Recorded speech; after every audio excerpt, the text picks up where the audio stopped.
Buenos días, mi nombre es Joan Alice Justo y hoy les voy a hablar sobre los modos de producción. Según el autor Karl Marx, el modo de producción determina las condiciones de trabajo y las relaciones entre todos los componentes de la sociedad. Las fuerzas productivas son los elementos necesarios para que se pueda llevar a cabo la producción. Son hombres, materia prima y las herramientas. Las relaciones de producción son los nexos o relaciones que se establecen entre todos los individuos que intervienen en la protección de bienes y servicios. Por lo tanto, el modo de producción se integra por las fuerzas productivas y las relaciones de producción. En resumen, ¿qué es? Ese conjunto de las fuerzas productivas y las relaciones que las personas de una determinada sociedad establecen entre sí para producir los bienes necesarios para su desarrollo. Luego tenemos los distintos modos de producción, donde tenemos primitivo, que pertenece a la propiedad del pueblo, luego el asiático, esclavismo, feudalismo y capitalismo, que pertenecen a la propiedad privada, y por último el socialismo, que pertenece a la propiedad del Estado. Como pueden observar aquí, tenemos un cuadro comparativo de los modos de producción, donde tenemos la comparación, ventajas, desventajas y pertinencia, y tenemos aquí los tipos. Entonces comenzamos primero con el primitivo, donde dice que en él los hombres semisalvajes luchaban indefensos ante las fuerzas naturales. Sus alimentos consistían en frutos, vegetales y raíces. Hace 9 o 10 mil años aparece la división del trabajo debida fundamentalmente al descubrimiento de la agricultura, la cual convierte al hombre en un ser sedentario. Luego, en sus ventajas, se caracterizaban por ser unidos y tenían grupos no mayores de 40 personas. Descubrieron el fuego y empezaron a dominar la naturaleza. Sus desventajas: su forma de vida es nómada, ya que los hombres no contaban con los conocimientos e instrumentos para trabajar la tierra. En su pertinencia tenemos ante la impotencia relativa de los hombres frente a la naturaleza, y puesto que era imposible producir y luchar de forma individual, el trabajo era común y el desarrollo de las fuerzas productivas era muy escaso. Por eso apenas producían lo necesario para sobrevivir. Luego tenemos el asiático, que el modo de producción asiático fue el sistema económico y de producción habitual en muchas zonas del mundo cuando tuvo lugar el fin de las comunidades primitivas. Además, a pesar de que se trabajaba para cubrir las necesidades de la comunidad, existía una clase dirigente que cobraba un tributo a los trabajadores, y la figura principal de esa clase dominante era el déspota. Ventajas que se pueden considerar son la capacidad para autoabastecerse de todo lo necesario para sobrevivir. Por último, cuando se producían excedentes, podían comerciar con estos, enriqueciendo a la comunidad. En sus desventajas señalan que la obligación de pagar tributos al déspota, dependiendo de la actitud de este, podrían ser más o menos abusivos, pero siempre representaban una gran carga para los trabajadores.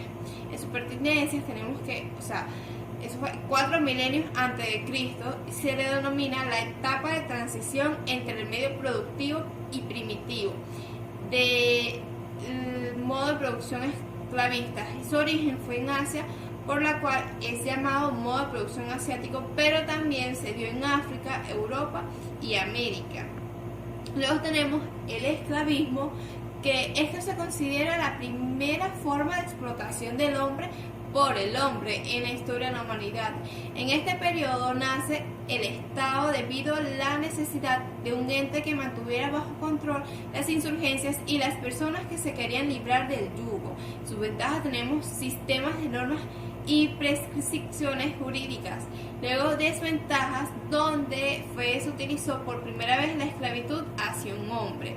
En sus pertinencias tenemos que los esclavos eran personas que en la ley figuraban como objetos. El amo de estos debía alimentarlos y proporcionarles residencia, y el modo de que se sostenía por la masiva esclavitud a nivel global. Luego el siguiente es el feudalismo, Dice que es un sistema contractual de relaciones políticas y militares entre los miembros de la nobleza de Europa Occidental durante la Alta Edad Media. Unía la presentación política y militar a la posesión de tierras con el propósito de preservar a la Europa medieval de su desintegración e innumerables señoríos independientes tras el hundimiento del Imperio Carolingio.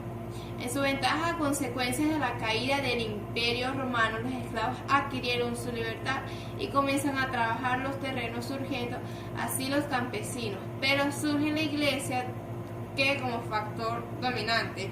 En sus desventajas tenemos que la Iglesia entregaba a los terratenientes cierto documento que dijera que sus pecados eran perdonados a cambio de cierta cantidad de tierra.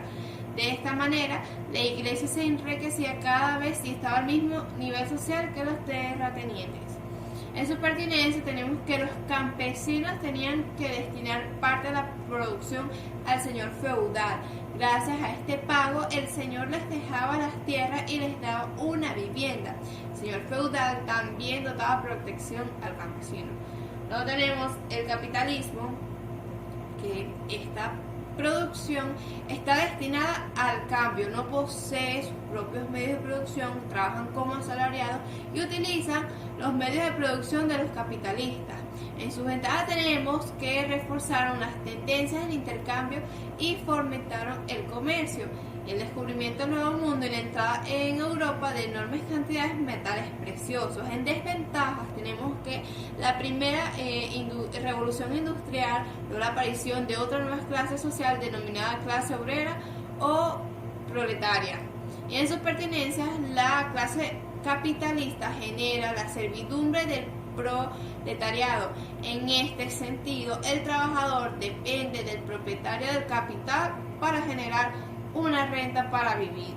Por último tenemos el socialismo, una teoría política y económica que propone la propiedad y la administración de los medios de producción por parte de las clases trabajadoras con el fin de lograr mediante una nueva organización de la sociedad la igualdad política, social y económica de todas las personas. En sus ventajas, un vivir en un mundo de autogestión, control administrativo de la clase trabajadora, del pueblo que con el sudor de su frente se gana la vida, y un establecimiento de una clase trabajadora organizada.